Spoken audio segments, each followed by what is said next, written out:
Hi, thanks for joining me today. I wanted to talk about some core coverages that all businesses really need to be operational. I'll address this more towards startup businesses because businesses that have been in place for a long period of time generally are aware of these and they're contractually obligated to have them in place.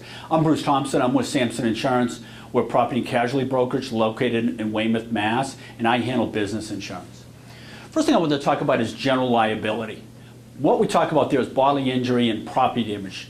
Things getting injured or people getting injured as a result of your operations. Now, most leases or most contracts will require evidence that this be put in place. So oftentimes a third party, if you will, is requiring it. But frankly, even if you didn't have that requirement from a third party, this is core coverage that's really at the basic level. You really need to have that in place. We'll talk about limits when we get to the umbrella section in just a minute. Auto liability for vehicles that you own, you lease, or your employees drive on your behalf is really critical. We really want to see all businesses have some level of auto liability, very inexpensive, particularly if you don't own or lease any vehicles.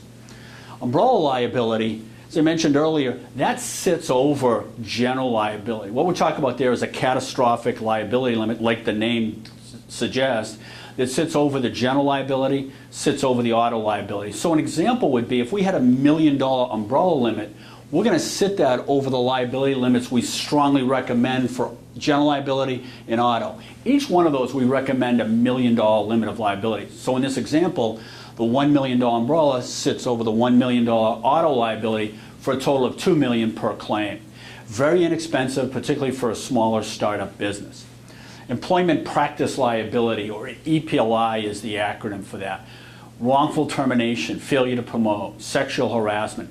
This is protection for the business for those kind of claims that come about, and seemingly now with more frequency, with employees versus employees, employees versus managers, those internal issues relative to the employment environment. They're not covered under general liability. Employment practice liability needs to be obtained to cover those. Very core coverage.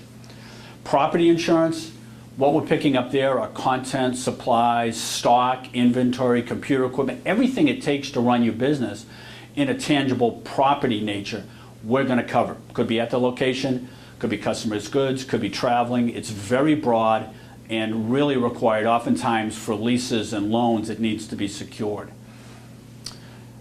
Workers' compensation, work comp, provides coverage in the event that you've got employees. Now in Massachusetts, state statute says regardless of the type of employee I am, I could be a corporation, an LLC, a partnership, I need to have workers' compensation in place to protect my employees. State statute requires this. Workers' comp is going to pay for work-related injuries and any lost wages after a certain amount of time. Statutory or state requirements dictate this, so we really can't open up our doors without that. Final piece I wanted to talk about this morning is network security.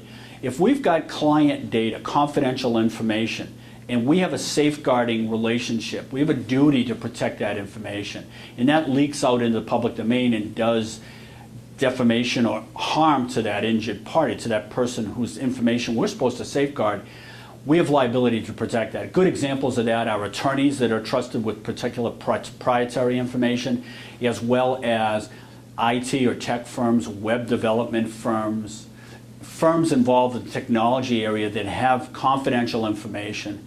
That's really very critical to network. Network security is critical to safeguard that information.